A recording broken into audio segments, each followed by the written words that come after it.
চিপাঝাৰ পথৰুঘাটত দুৰ্ঘটনা ঐতিহাসিক পথৰুঘাটত কাঠৰ দলং ভাগি আবদ্ধ ট্ৰাক ছয়চকীয়া ট্ৰাকখনে কঢ়িয়াই আনিছিল চিমেণ্ট আৰু পকী দলং নিৰ্মাণৰ ঠিকাদাৰ প্ৰতিষ্ঠানে অস্থায়ীভাৱে নিৰ্মাণ কৰিছিল এখন কাঠৰ দলং গধুৰ যান-বাহন প্ৰৱেশত বাধা থকাৰ সত্ত্বেও চালকে ট্ৰাকখন দলঙত উঠাই দিয়ে ফলত দলংখনৰ এটা অংশ ভাগি সোমাই পৰে ট্ৰাকখন দুৰ্ঘটনাৰ পতিত হোৱা ট্ৰাকখনৰ নম্বৰ AS01 UC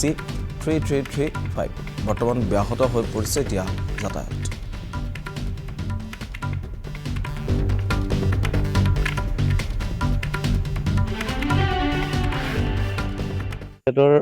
এই দুইখন দলং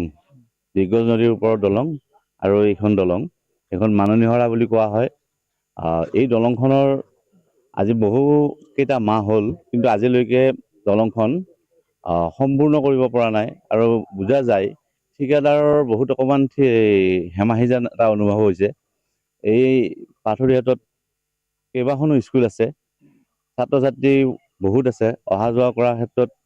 বহুকেইদিন বেমাজালি হৈছে আমিও নিৰ্দিষ্ট সময়ত স্কুলত যাব নোৱাৰোঁ দুইফালৰ পৰা গাড়ী আৰু আনপিনে ৰাস্তাটোত এই দলং দুখনৰ যিটো ওজন টানিব পৰা যিটো ক্ষমতা এই ক্ষমতাটো বিশেষকৈ ড্ৰাইভাৰসকলে তেওঁলোকে নামানে মাত্ৰ দুচকীয়া বাহন যাব পৰা কেপাচিটিৰ সেইকেইখন দলং কিন্তু চাৰিচকীয়া কিছুমান বস্তু অনা মাল বস্তু অনা বাহনো ইয়াত তুলি দিয়ে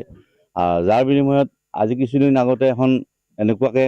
গাড়ী মাজতে ফচি গৈছিল দলংখন মানুহখিনি হাৰাশাস্তি খাইছে আজি ঠিক এনেদৰে আজিও এইটোৱে অৱস্থা হ'ল যিটো অৱস্থাৰ কাৰণে ইবাৰৰ মানুহখিনি সিপাৰে যাব নোৱাৰা আজি সোমবাৰ অফিচ কাছাৰী সকলোবিলাক খোলা স্কুলো খোলা আছে 8:30 বজাৰ লগে লগে ছাত্ৰ ছাত্ৰীসকল স্কুললৈকে আহিব গতিকে ঠিকাদাৰেও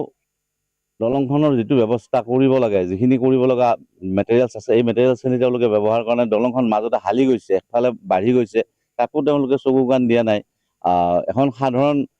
তিনিচকীয়া বাহন যাক নেকি টমটম বুলি কোৱা হয় সেইখনো উঠিব পৰা কেপাচিটিৰ বৰ্তমান ক্ষমতা এই দলংখনৰ ওপৰত নাই তেনে ক্ষেত্ৰত বিভাগীয় কৰ্তৃপক্ষই ইয়াৰ পৰা আওকাণ নিদিয়ে আমি